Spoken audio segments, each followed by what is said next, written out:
जय जगन्नाथ। अभिप दास unique world को स्वागत। आज आम देखा 8/9/2025 सोमवार शिशु पाटिका प्रथम श्रेणी पर मल्टीग्रेड लेसन प्लान टी प्रस्तुत करने समय आपण मैंने यहीपरि भाव में कलम टाणी ने श्रेणी समय पीरियड विषय प्रसंग विकास दिग पाठ्यक्रम लक्ष्य दक्षता शिक्षण फलाफल शिक्षण कार्य और शिक्षण सामग्री। शिशु पाटिका प्रथम श्रेणी पर प्रथम पीरियड रही गोल बैठक सर्कल समय सामाजिक आवेगिक नैतिक विकास पाठ्यक्रम लक्ष्य दक्षता CG4C 4.3 अन्य पिला वयस्कों सह अनायास कथबार्ता हेबे शिक्षण फलाफल अन्य शिशु मानक सह खेलिबा और काम करने विभिन्न योजना करेंगे। शिक्षण कार्य बेंगडिया खेल संबंधी चित्र देखाई खेलर नियम नाम पचारि खेलिबा को कहबी। शिक्षण सामग्री बेंगडिया खेल आधारित चित्र। शिशु बाटिका प्रथम श्रेणी पर द्वितीय पीरियड मुक्त खेल सप्ताह 11 दिवस 3 कार्य बिंदु जोड़ा जहाँकि पृष्ठा 107 विद्या प्रवेश शिक्षक सहायक पुस्तिकार रही।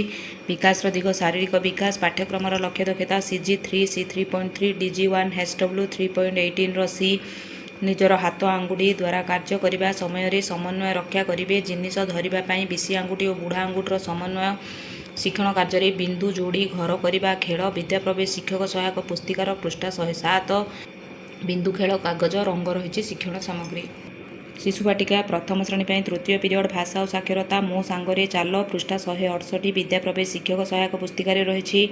एसत विद्या प्रवेशर कार्यफर्द 83 करवा पाठ 4 रजदोली करवा भाषागत विकास रही। विकास दिग पाठ्यक्रम लक्ष्य दक्षता CG9C 9.1 DG2 ECL 1 3.4 रवि सरल गीत कविता शुणे प्रशंसा करेंगे। शिक्षण फलाफल निज भाषा परिचित कविता को उपयुक्त स्वर में उत्थान पतन सह अविरत भाव आवृत्ति करेंगे। शिक्षण कार्य नाटी मोर घंटा गीत को अभिनय सह आवृत्ति करेंगे। या आपण मैंने विद्या प्रवेश शिक्षक सहायक पुस्तिकार पृष्ठा 168 रु पाइबे। प्रथम श्रेणी कार्यफर्द विद्या प्रवेश 83 पूरण कराइबी पृष्ठा 85 रही। कार्यफर्द रही शिक्षण सामग्री रजदोली अभ्यासर 2-3 नंबर पृष्ठा 21 कराइबी पाठ्यपुस्तक रही। शिक्षण सामग्री शिशु बाटिका प्रथम श्रेणीर चतुर्थ पीरियड रही संख्या और परिवेश ज्ञान आस खेली खेली जानिबा पृष्ठा 235 विद्या प्रवेश शिक्षक सहायक पुस्तिका एसत विद्या प्रवेशर कार्यफर्द 84 करवा यह पृष्ठा 86 रही और प्रसंग रजदोली करवा। विकास दिग बौद्धिक विकास पाठ्यक्रम लक्ष्य दक्षता CG8C 8.5 DG3 IL 3.28 संख्यार परिमाण को चिन्हाइबे और व्यवहार करेंगे।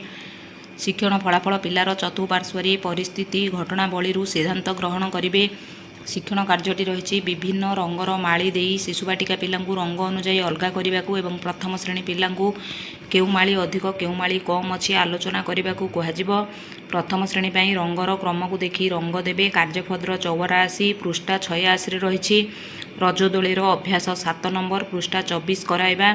शिक्षण सामग्री रही विभिन्न रंगर माली कार्यफर्द और पाठ्यपुस्तक। शिशु बाटिका प्रथम श्रेणी पर पंचम पीरियड कला सौंदर्य सृजनात्मक कार्य विकास दिग कला सौंदर्य सृजनशीलतार विकास पाठ्यक्रम लक्ष्य दक्षता CG12C 12.1 विभिन्न सामग्री साहाय्य कलाकृति तैयारी करेंगे। शिक्षण फलाफल सांगसाथी सहयोग कार्य करेंगे। शिक्षण कार्य नील और लाल रंगर कागज टुकड़ा को शुआ चित्र सजाइबे अठा द्वारा लगाइबे। एथिपाई शिक्षण सामग्री लाल और नील रंगर कागज टुकड़ा अठा रही। शिशु बाटिका प्रथम श्रेणी पर षष्ठ सप्तम पीरियड घर बाहर खेल विदायकालीन कार्य शारीरिक विकास रही। विकास दिग पाठ्यक्रम लक्ष्य दक्षता CG3C 3.3 निज हाथ आंगुठी द्वारा कार्य करने समय समन्वय रक्षा करेंगे। शिक्षण फलाफल विभिन्न कार्य करने समय सूक्ष्म मांसपेशी और कौशलर समन्वित चलन को व्यवहार करेंगे। शिक्षण कार्य हाथ पापुली को अलता पानी रे बुढ़ाई ड्रॉइंग सीट्रे निज हाथ पापुली को छापिबे। यह रही व्यक्तिगत कार्य। शिक्षण सामग्री रही ड्रॉइंग सीट अलता पानी यह सहित दिन सारा होइथिबा कार्यर पुनरालोचना कराइबा। एहिपरि भाव शिशु बाटिका प्रथम श्रेणीर लेसन प्लान सरीगला। वर्तमान आम देखा द्वितीय श्रेणीर लेसन प्लान। आपण मैंने यहीपरि कलम टाणी ने श्रेणी समय पीरियड विषय प्रसंग शिक्षण उद्देश्य शिक्षण फलाफल शिक्षण कार्य और शिक्षण सामग्री। द्वितीय श्रेणी पर प्रथम पीरियड रही भाषा गल्पकार नुआ घुंगुर मातृभाषा निज शैली गप कहे। DG2 ECL 1 5.2 Oldi plus writing परिचित गल्प विषय कथबार्ता हेबे। शिक्षण कार्य रही नुआ घुंगुर गल्प कार्डर चित्र देखाई आलोचना कराइबी। सरल प्रश्नर उत्तर मौखिक भाव देवाक कहबी। गल्प कार्ड रही शिक्षण सामग्री। देखंतु सांग माने ये रही नुआ घुंगुर गल्पटी।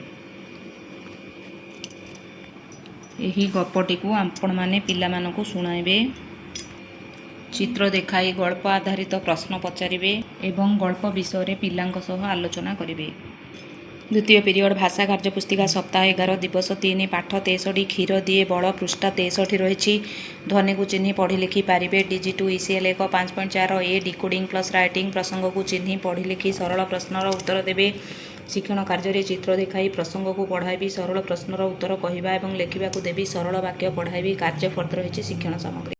ତୃତୀୟ ପିରିୟଡ଼ରେ ଭାଷା ପାଠ 11 ଏକତାର ବଳ ଗୀତକୁ ଆବୃତ୍ତି କରି ପରିଚିତ ଅପରିଚିତ ଶବ୍ଦ ପଢ଼ିବାକୁ ଚେଷ୍ଟା କରିବେ। DG2 ECL 1 5.5ର ସି ରିଡ଼ିଂ ଏବଂ ରାଇଟିଂ ଗୀତ ଆବୃତ୍ତି କରି ଅମ୍ପ ଯୁକ୍ତାକ୍ଷର ଯୁକ୍ତ ଶବ୍ଦ ପଢ଼ି ଲେଖି ପାରିବେ। ଶିକ୍ଷଣ କାର୍ଯ୍ୟରେ ବ୍ୟକ୍ତିଗତ ଭାବେ ଏକତାର ବଳ ପ୍ରସଙ୍ଗକୁ କବିତାକୁ ଆବୃତ୍ତି କରିବେ। ପ୍ରସଙ୍ଗରେ ଥିବା ଅମ୍ପ ଯୁକ୍ତାକ୍ଷର ଯୁକ୍ତ ଶବ୍ଦଗୁଡ଼ିକୁ ବାଛି ଲେଖିବେ। କବିତା ରହିଛି ଶିକ୍ଷଣ ସାମଗ୍ରୀ। ଚତୁର୍ଥ ପିରିୟଡ଼ ରହିଛି ଗଣିତ ଖେଳ ପାଠ 8 ଫେଡ଼ାଣ କରିବା। ଶିକ୍ଷଣ ଉଦ୍ଦେଶ୍ୟ 2 ଅଙ୍କ ବିଶିଷ୍ଟ ସଂଖ୍ୟାର ବିୟୋଗଫଳ ନିର୍ଣ୍ଣୟ କରିବେ। ଶିକ୍ଷଣ ଫଳାଫଳ DG3 ILM 5.15 ବିୟୋଗ ସମ୍ବନ୍ଧୀୟ ସରଳ ସମସ୍ୟାର ସମାଧାନ। ଶିକ୍ଷଣ କାର୍ଯ୍ୟରେ ଗଣିତ ଖେଳ ପାଠ 8 ପୃଷ୍ଠା 68 କରାଇବା। ଶିକ୍ଷଣ ସାମଗ୍ରୀ ପାଠ୍ୟପୁସ୍ତକ। ପଞ୍ଚମ ପିରିୟଡ଼ ଗଣିତ କାର୍ଯ୍ୟପୁସ୍ତିକା ସପ୍ତାହ 12 ଦିବସ 6ର କାର୍ଯ୍ୟ ପୃଷ୍ଠା 80 2 ଅଙ୍କ ବିଶିଷ୍ଟ ସଂଖ୍ୟାର ଯୋଗଫଳ ନିର୍ଣ୍ଣୟ। DG3 ILM 5.14 ଯୋଗ ସମ୍ବନ୍ଧୀୟ ସରଳ ସମସ୍ୟାର ସମାଧାନ କରିବେ। ଶିକ୍ଷଣ କାର୍ଯ୍ୟରେ ଗଣିତ କାର୍ଯ୍ୟପୁସ୍ତିକା ସପ୍ତାହ 12 ଦିବସ 6 ପୃଷ୍ଠା 80 କରାଇବା। କାର୍ଯ୍ୟ ଫର୍ଦ୍ଦ ରହିଛି ଶିକ୍ଷଣ ସାମଗ୍ରୀ। ଷଷ୍ଠ ପିରିୟଡ଼ ପାଠ 11 ଏକତାର ବଳ ବିଲରେ ଚାଷ କରୁଥିବା ଜିନିଷ ବିଷୟରେ କହିବେ। DG3 IL 5.3 ବିଲରେ କ'ଣ ସବୁ ଚାଷ ହୁଏ କହିବେ। ଶିକ୍ଷଣ କାର୍ଯ୍ୟରେ ଆମେ ବିଲରେ କ'ଣ ସବୁ ଚାଷ କରୁ ଲେଖିବେ। ଅଭ୍ୟାସର 4 ନମ୍ବର ପୃଷ୍ଠା 90 7 ନମ୍ବରର ଯାହାକି ପୃଷ୍ଠା 93ରେ ରହିଛି କରାଇବା। ପାଠ୍ୟ ପୁସ୍ତକ ରହିଛି ଶିକ୍ଷଣ ସାମଗ୍ରୀ।